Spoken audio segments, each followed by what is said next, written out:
संभालो अपने आप को। हमारी दुनिया तो उजड़ चुकी है भाभी, संभालो।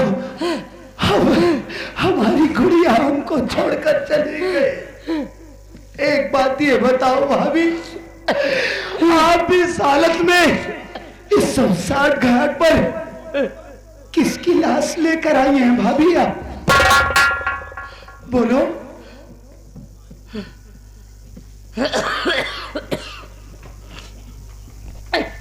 भाभी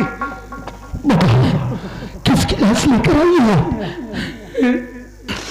तू नहीं सुन पाएगा बाबू, तू नहीं सुन पाएगा कि मैं किसकी लाश लेकर आई। नहीं भाई, आप मुझे बताइए कि आप किसकी लाश लेकर आई है। देखिए भाभी, आपको अपने इस लाडले देवर रमेश की कसम है भाभी, आपको मुझे बतलाना ही पड़ेगा कि आप किसकी लाश लेकर आई हो। जानना चाहते हो? सुन सकते हो तो सुनो बाबू, मैं किसी गैर की लाश लेकर नहीं,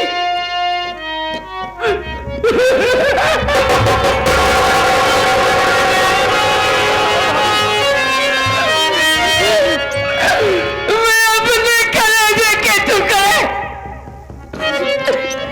अपने कलेजे के टुकड़े मैं अपने बेटे की लाश लेकर आई हूँ।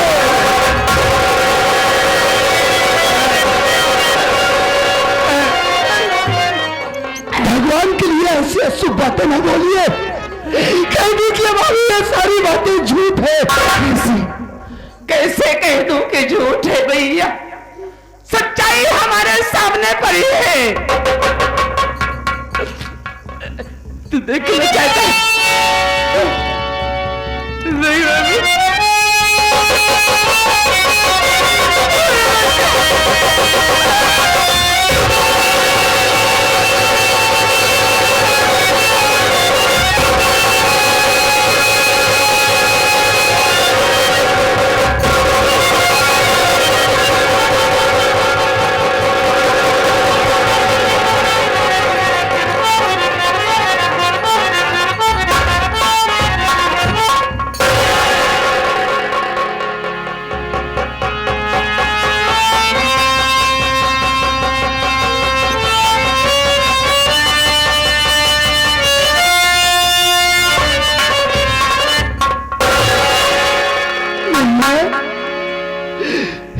राजू, आंखें खोल बेटा, देख तेरा चाचा आया है, अपने चाचा से बात नहीं करिए।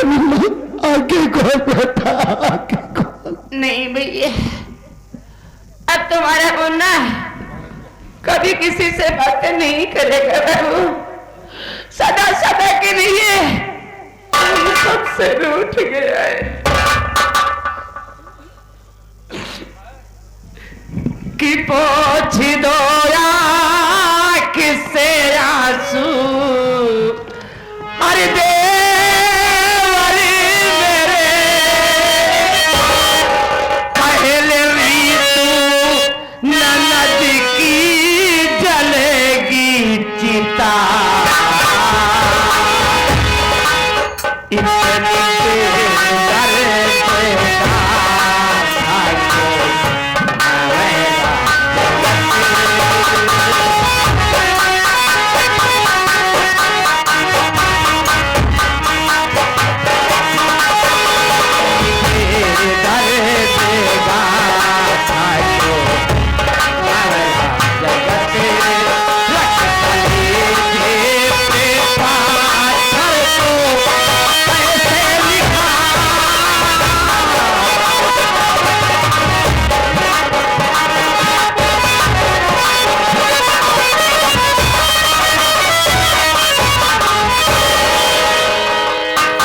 देवर रमेश, हाँ भाभी, हमारे लिए तो हमारी ननद नहीं, मैं अपनी बेटी के जैसे पाली थी भैया। हमारे बेटे से बहुत बड़ी है।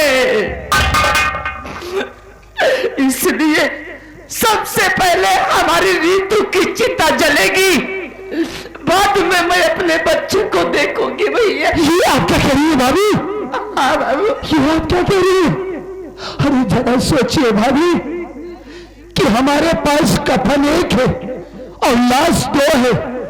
मैं आपकी बात को मानता हूं कि अगर इस कफन में बहन नीतू की लाश लपेटकर हम अगर इसका अंतिम संस्कार कर देते हैं तो जरा अपने दिल पर हाथ रखकर सोचिए भाभी कि हमारे बेटे का कफन दफन कैसे होगा। देवर रमेश, विधि का विधान यही कहता है कि एक कफन में सिर्फ एक लाश जाती है, और आज बदनसीबी से हमारे पास कफन एक और लाश दो है बाबू। समझ में नहीं आता कि हम करें तो क्या करें। भाभी कुछ समझ में नहीं आ रहा क्या करें। ए मुन्ना, हाँ एक काम करते हैं बाबू, बोलो भाभी। आज हम दोनों मिलके ये बनाए हुए विधि के विधान को तोड़ देते हैं। हाँ, जो दुनिया में किसी ने नहीं किया है आज वो करके दिखाएंगे। एक कफन में दो लाश हम देवर भाभी दफनाएंगे।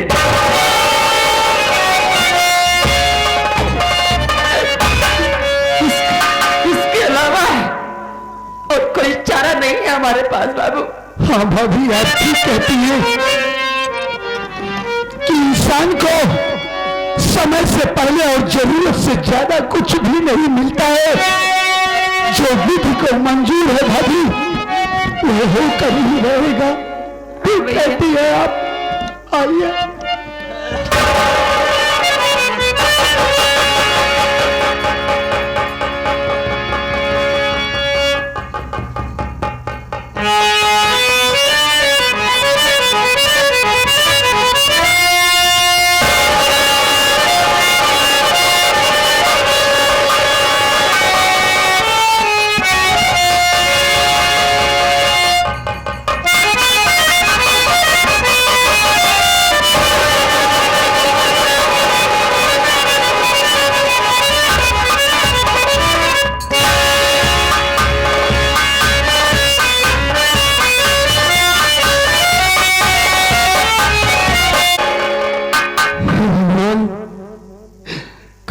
से कुछ खाया नहीं हूं, बड़ी जोर से भूख लगी है, भूख के मारे चला नहीं जा रहा है,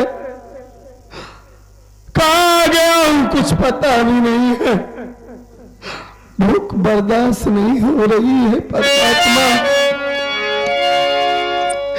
हे भैया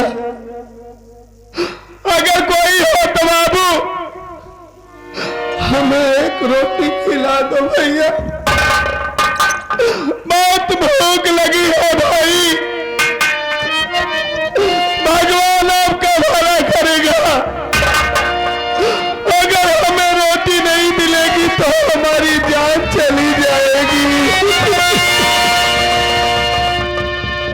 हे मालिक ये क्या हो रहा है, कैसे हमारी आंखों के सामने अंधेरा छा रहा है। हे भगवान चक्कर आ रहा है।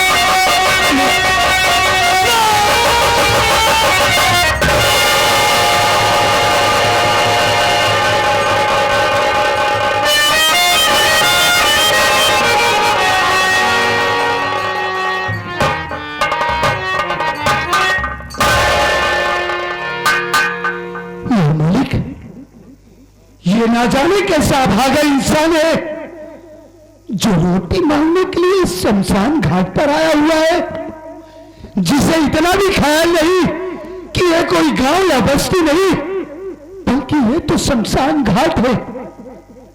शायद लगता है कि ये भी बेचारा हमारी तरह किसी मुसीबत का मारा है, जिसे कुछ भी ख्याल नहीं कि वो इस वक्त कहां है। खैर चल रहा हूं, इसे उठाकर समझाकर गांव की तरफ भेज देता हूं। भैया ये शमशान घाट है, यहाँ आपको रोटी नहीं मिलेगी। अगर आपको रोटी खाना है तो आप गांव में चले जाइए। हाँ यही ठीक रहेगा। ओ भैया, ओ भाई साहब, आओ उठो।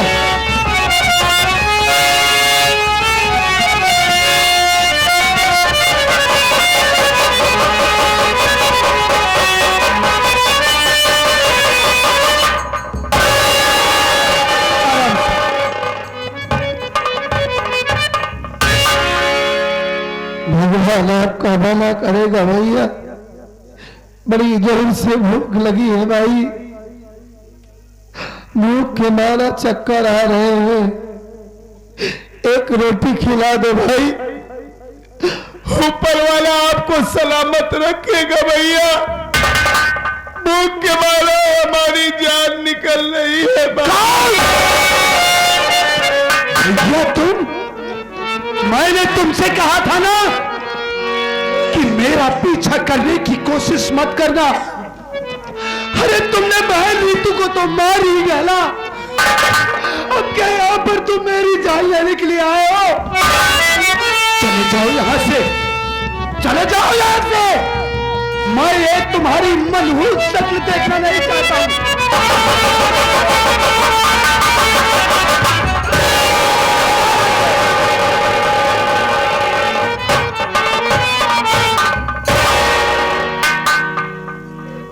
रमेश, हाँ भाभी। काहे चिल्ला रहे हो भैया? हाँ भाभी, हाँ, आप जानती है कि ये इंसान जो हमारे पास रोटी मांगने के लिए आया है, ये कौन है? तुम जानते हो? अरे मैं अच्छी तरीके से इसे जानता हूँ। देखो मुन्ना, अगर तुम जानते हो तो बेचारे को समझा दो भैया कि देखो भाई, ये शमशान घाट है, यहाँ रोटियां नहीं मिलती। अगर आपको रोटी खाना है तो किसी गांव, किसी बस्ती में चले जाओ, वहां तुम्हें खाना पानी मिलेगा, तुम्हारी भूख मिट जाएगी। कैसे से समझा दो बेचारा, चला किसे समझा दूं भाभी? अरे किसे समझा दूं मैं? इंसान हो तो इसे समझाऊं? अरे ये कमीना तो इंसान के भेष में एक शैतान है, शैतान। नहीं बाबू, ऐसे नहीं कहते पागल। देखो भैया,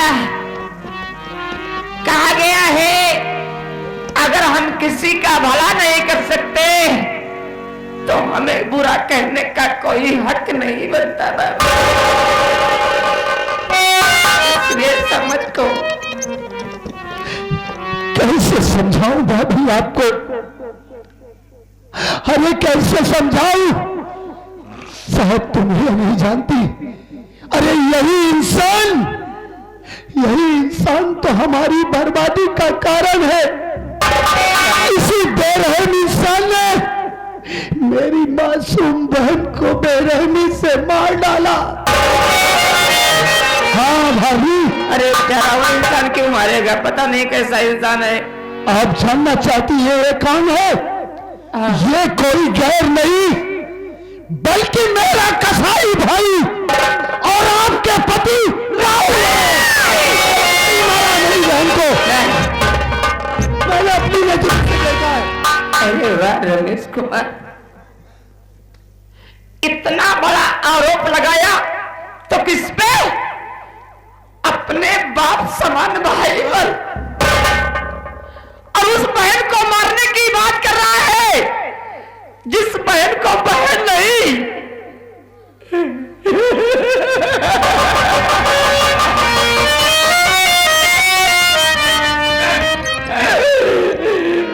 इस गुड़िया को बहन नहीं, अपनी बेटी के तरीके पाले थे। सब दिखावा था, सब दिखावा था।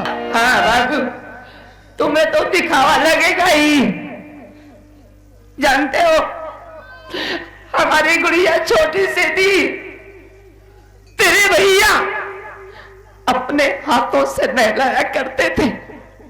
कभी मुझे नहीं देखते थे कि रानी आएगी तो ये काम करेगी, नहीं, अपनी नन्ही सी गुड़िया को अपने हाथों से खाना खिलाया करते थे, अपनी बाहों का झूला झूला के अपनी गुड़िया को सुलाया करते थे। जरा सोचो रमेश कुमार, जो भाई अपनी बहन से इतना प्यार करता हो, वही भाई अपनी बहन को कैसे मार सकता है?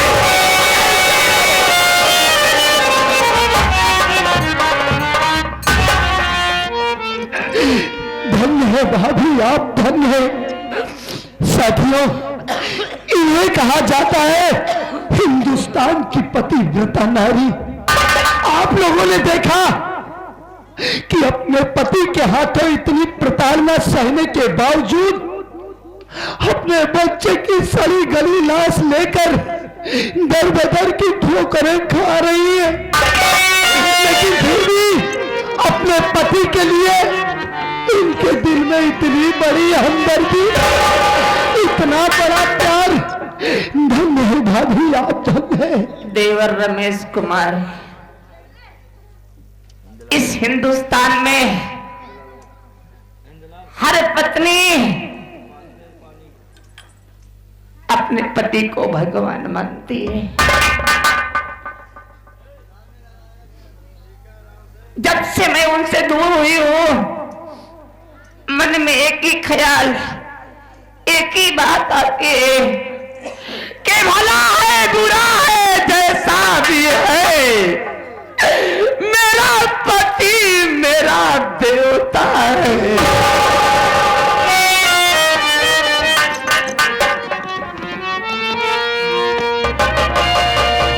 या मालिक, ये मुझसे कैसा अनजाने में अनर्थ हो गया। मैंने अपने भाई को ही अपनी बहन का कातिल समझ बैठा।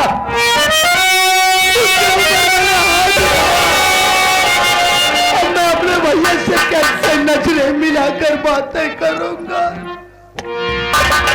देवर रमेश, हाँ भाभी, ऐसा लग रहा है कि तुम्हारे भैया कई दिन के भूखे हैं बाबू। इनके खड़े होने की शक्ति नहीं है। अगर इन्हें कुछ खाने को नहीं मिला तो अनर्थ हो जाएगा। मुन्ना, तुम कुछ करो भैया। भाभी, आप अच्छी तरीके से जानती है कि हमारे पास से एक पैसा नहीं है, ऊपर से शमशान घाट है। आप ही बतलाइए भाभी कि मैं भैया के लिए रोटी का इंतजाम कहां से करूं? पैसे तो हमारे पास भी नहीं है। नहीं, क्या करें हम?